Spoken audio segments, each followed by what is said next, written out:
प्यारे बच्चों, अस्सलाम वालेकुम। आज 7th क्लास की हिस्ट्री का एक छोटा सा टॉपिक है जो मुग़ल एडमिनिस्ट्रेशन में एक अहम टॉपिक है।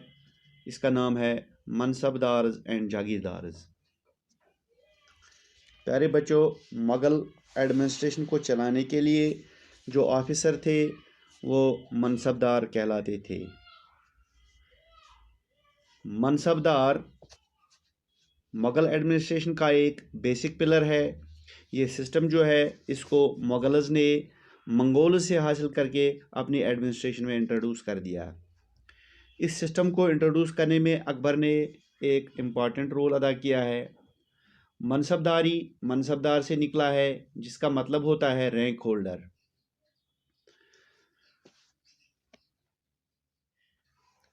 मुग़ल एडमिनिस्ट्रेशन का एरिया ऑफ कंट्रोल जितना बढ़ता गया, उसको चलाने के लिए बहुत सारे लोगों को, बहुत सारे जो लोग होते थे, इनको इंट्रोड्यूस करना पड़ा। फॉर एग्ज़ाम्पल, इसमें इंडियंस को, मुस्लिम्स को, अफ़गान्स को, राजपूतों को, मराठास को और दूसरे ग्रुप्स को इंक्लूड कर दिया गया। पहले इस एडमिनिस्ट्रेशन को चलाने के लिए सिर्फ तुर्किश नोबल्स, जिनको तुरानी कहते थे, वही इस एडमिनिस्ट्रेशन को चलाते थे। मनसबदारी जो है, जैसे कि मैंने आपको पहले ही बताया, मुग़ल एडमिनिस्ट्रेशन का एक अहम पिलर है। इसने मुग़ल एडमिनिस्ट्रेशन को चलाने में या इस मुग़ल एडमिनिस्ट्रेशन को इसको वसी करने में एक अहम रोल अदा किया है। लेकिन धीरे धीरे जब टाइम गुजरता गया, धीरे धीरे जब मनसबदारी का सिस्टम जो है ये वीक किंग्स के हाथ में आ गया, तो इससे जो है इनकी जो हुकूमत थी वो कमज़ोर पड़ गई। उनकी कमज़ोरी की वजह भी यही बन गई। मनसबदारी सिस्टम में एक वैल्यू होता है कि किस मनसबदार या किस रैंक होल्डर का कितना वैल्यू है। ये वैल्यू 10 से लेकर 10,000 तक होता है। आम वैल्यू 10,000 से कम ही होता है, जबकि जो शहजादे या किंग होते थे, इनका वैल्यू 10,000 के आसपास होती थी। अकबर के सेनापति मान सिंह की वैल्यू 5,000 थी। शाहजहां के बड़े बेटे दारा शिकोह की मनसब की वैल्यू 40,000 थी। प्यारे बच्चों, मनसबदारी वैल्यू में अगर आप देखोगे, उसमें डबल वैल्यू मिलता था। For example, 5,000 over 5,000। 5,000 और 5,000 मतलब में जो ऊपर का वैल्यू है, इस वैल्यू को बोलते थे ज़ात वैल्यू, और दूसरे को बोलते थे सवार वैल्यू। यानी ऊपर वाला वैल्यू है, इसको ज़ात वैल्यू बोलते थे, और जो नीचे वाला वैल्यू है, इसको सवार वैल्यू बोलते थे। ज़ात मनसब से पता चलता है कि किस मनसब या रैंक पर यह आदमी रहता है, यानी इसके पोस्ट की वैल्यू क्या है। इसी मनसब की बुनियाद पर इसकी सैलरी मिलती थी। किस को मनसबदार बनाना था, ये फैसला किंग ही करते थे। जो नीचे का वैल्यू है वो कहलाता था सवार मनसब। इससे पता चलता है कि इस मनसबदार को कितनी फ़ौज रखनी होती है और कितने घोड़े रखने होते हैं। जैसा कि आपको पहले ही पता है कि मनसबदारी सिस्टम जो है ये एडमिनिस्ट्रेशन का एक अहम पिलर है। इसमें हर मनसबदार को किंग के लिए या एडमिनिस्ट्रेशन चलाने के लिए फ़ौज रखनी होती थी। फ़ौज की तनख्वाह जो थी वो जागीर से निकलती थी। तो हर एक जो मनसबदार होता था वो कितने फ़ौजी रखता था, उसको कितने घोड़े इन फ़ौजों को चलाने के लिए रखने थे, तो ये उसकी जो मनसब की वैल्यू थी, ज़ात वैल्यू थी, उसी से पता चलता है। अगर ज़ात और सवार वैल्यू बराबर है, फॉर एग्ज़ाम्पल अब हम देखेंगे, अगर 5,000 बाई 5,000 है, तो उसको बोलते थे, वो है फर्स्ट क्लास ऑफिसर या फर्स्ट क्लास मनसबदार। अगर सवार वैल्यू ज़ात के वैल्यू से हाफ है, फॉर एग्ज़ाम्पल 5,000 बाई 2,500, यानी जो सवार वैल्यू है वो ज़ात वैल्यू से हाफ है, तो इसको बोलते थे ये सेकंड क्लास ऑफिसर है या सेकंड क्लास मनसबदार है। अगर सवार वैल्यू हाफ वैल्यू से भी कम है,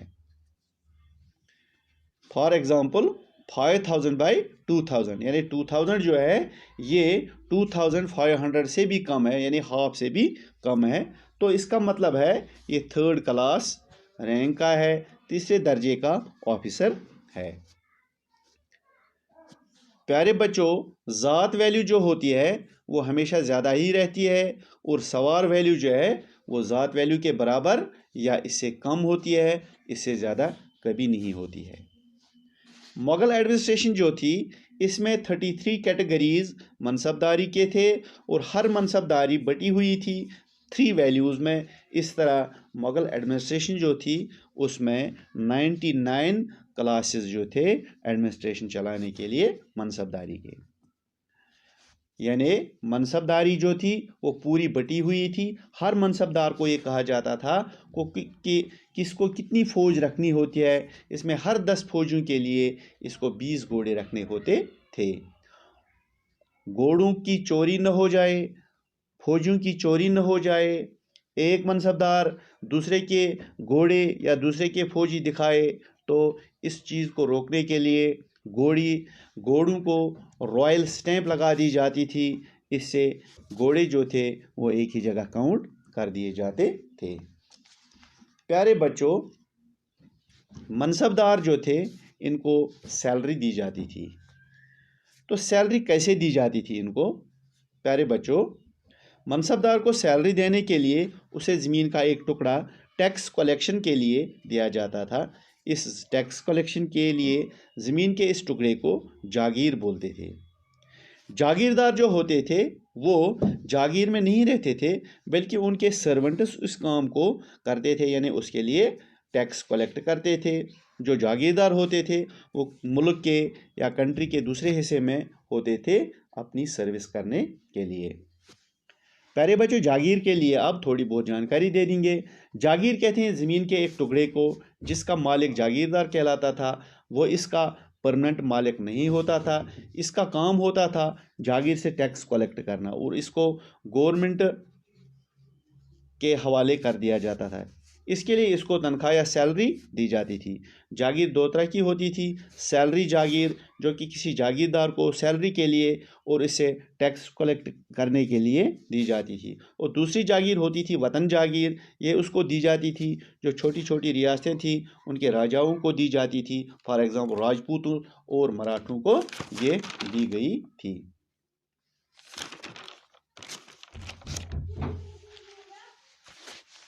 प्यारे बच्चों, अब देखते हैं हम रेवेन्यू कलेक्शन। मुग़ल हुकूमत का मेन सोर्स ऑफ इनकम था टैक्स कलेक्शन। जो पीजेंट्स होते थे वो रूरल एलिट्स या जो बादशाह के नामज़द किए गए ऑफिसर थे वो टैक्स कलेक्ट करते थे, जैसे कि हेडमैन। उन सभी को ज़मींदार बोलते थे जो टैक्स कलेक्ट करते थे। अकबर ने रेवेन्यू मिनिस्टर जो टोडरमल थे उन्होंने 10 साल के लिए 1570 से लेकर 1580 तक ज़मीन से पैदावारी की सर्वे की।